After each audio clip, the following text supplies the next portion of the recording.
AP మాజీ మంత్రి Ambati Rambabu arrest అయ్యాడు కదా, మళ్ళీ అరెస్ట్ ఏంటి అని అనుకుంటున్నారా?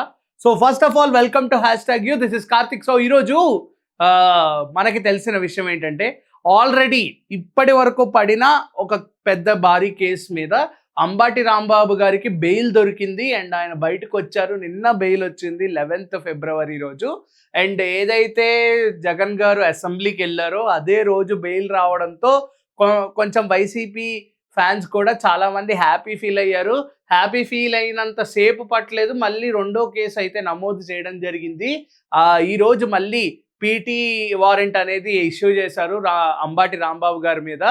ఆ వారెంట్ అసలు ఉద్దేశం ఏంటంటే, ఈయన సంక్రాంతి 2023లో డ్వాక్రా మహిళలకి లాటరీ టికెట్లు అమ్మారని చెప్పి జిల్లా జనసేన అధ్యక్షులు వెంకటేశ్వరరావు గారు పోలీసులను ఆశ్రయిస్తే పోలీసులు దాన్ని అంతగా పట్టించుకోకపోవడంతో 2023లో సో ఇప్పుడు ఆయన అప్పటి నుంచి పోలీసులు పట్టించుకోలేదని చెప్పి కోర్టుకి అయితే వెళ్ళడం జరిగింది. సో కోర్టుకి వెళ్ళిన తర్వాత ఈరోజు కోర్టు పీటీ వారెంట్ ఇష్యూ చేసిన తర్వాత అక్కడ మనకి తెలిసిన విషయం ఏంటంటే 420 కేసు అయితే నమోదు చేయడం జరిగింది. సో 420 కేసు నమోదు చేయడంతో పాటు అక్కడ మనకి మెన్షన్ చేసిన పాయింట్స్ ఏవైతే ఉన్నాయో ఆ పాయింట్స్ని క్లియర్ కట్గా మనం చూస్తే ఆ పాయింట్స్లో క్లియర్ కట్గా తెలిసింది ఏంటంటే, సంక్రాంతి సంబరాల్లో మనకి కాయ రాజాకాయలు కానీ లేకపోతే మనకి కోడి పందాలు ఇవన్నీ అలవాటే. సో ఆ టైంలో అంబాటి రాంబాబు గారు మన డ్వాక్రా మహిళలకి లాటరీ ఉంటుంది, లాటరీ టికెట్స్ ఇస్తే మీకు గిఫ్ట్స్ వస్తాయి అని చెప్పేసి ఫ్రీగా డబ్బులు తీసుకుని మరి లాటరీ టికెట్స్ అంటగట్టేశారంట మాజీ మంత్రి మన అంబాటి రాంబాబు గారు. సో ఈరోజు ఆయన అయితే విజువల్స్ అనేవి బయటకు వచ్చాయి ఇందాక 1 o'clockకి. సో ఎగ్జాక్ట్ టైం నేను చెప్పను. సో కరెక్ట్గా ఈయన బయటకు వచ్చి ఒక థమ్స్అప్ సింబల్ చూపించారు, ఒక సెల్యూట్ చేశారు. చేసిన తర్వాత తగ్గేదేలే అన్నారు. సో తగ్గేదేలే అంటున్న అంబాటి రాంబాబు గారు అని చెప్పేసి ఇప్పుడు నెట్టింట వైరల్ అవుతోంది. సో బేసిక్గా ఆయన ఆ పాయింట్ అనడానికి మెయిన్ కారణం ఏంటంటే, ఆల్రెడీ నేను ఇలాంటి కేసులు అన్నీ ఎన్నో చూసేశాను, నాకు ఇదేం కొత్త ఏం కాదు, నేను దేనికి భయపడను. సో ఈ కేసు ఏం జరుగుతుందో అసలు ఏంటి అని చెప్పేసి అలా పక్కనున్న ఆఫీసర్ని బస్సులో కూర్చుని బయట ఉన్న ఆఫీసర్ని అడుగుతున్నారు. అడిగిన తర్వాత ఇలా ఒక సెల్యూట్ చేశారు జనాలందరికీ. అక్కడ జనాలు ఉన్నారో లేదో మనకైతే తెలియదు, బట్ లైక్స్ ఇలా ఒక థమ్స్అప్ సింబల్ చూపించారు అండ్ సెల్యూట్ చేసిన తర్వాత తగ్గేదేలే అన్నారు.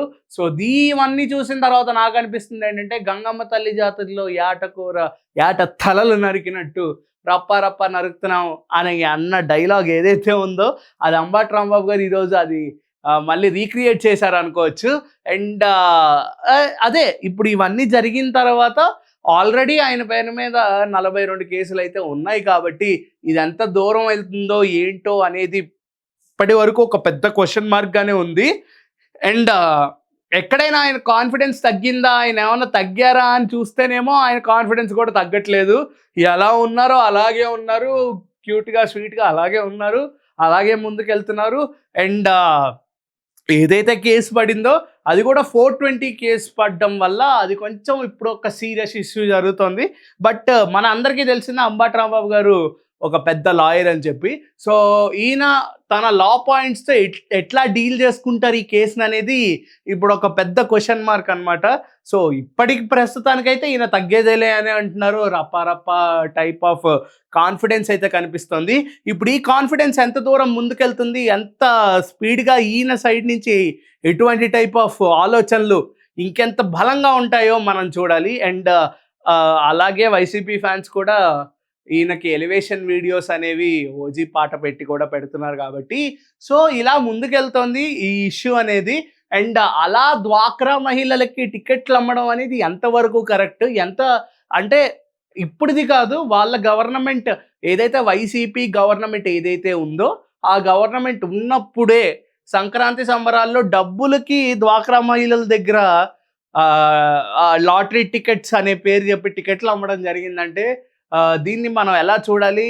అంటే ఇది ఎటు నుంచి ఎటు దారి తీస్తుందో కూడా తెలియట్లేదు. ఇటువంటి టైప్ ఆఫ్ కేసెస్ ఇంకెన్నెన్ని ఉన్నాయి అండ్ అలాంటివి ఇంకెన్నెన్ని బయటికొస్తాయి అనేది ఇప్పటికీ పెద్ద క్వెషన్ మార్కే. సో ఇప్పటికైతే ఈయన తగ్గేదేలే అని అంటున్నారు. సో ఈ తగ్గేదేలే ఎంత దూరం వెళ్తుంది? ఈయన థమ్స్ అప్ సింబల్, ఈయన యొక్క సెల్యూట్ ఇంకెంత ముందుకెళ్తాయి? అండ్ ఆ 420 కేసు ఎప్పుడవుతుంది? అండ్ కేసు అయిన తర్వాత ఈయన రియాక్షన్ ఏంటి? ఈయన కాన్ఫిడెన్స్ ఎంత దూరం పోతుంది అనేది ఖచ్చితంగా మీరు వెయిట్ చేసి చూడాలి. అంటిల్ దెన్ ఈయన ఫాలో అయినట్టు ఇలాగే తగ్గేదిలే అంటూ మీరు కూడా ఉండండి. అండ్ మీకేమనిపిస్తుంది అంబటి రాంబాబు గారు ఈ కేసు నుంచి, ఈ 420 కేసు నుంచి బయటకు వస్తారా అని?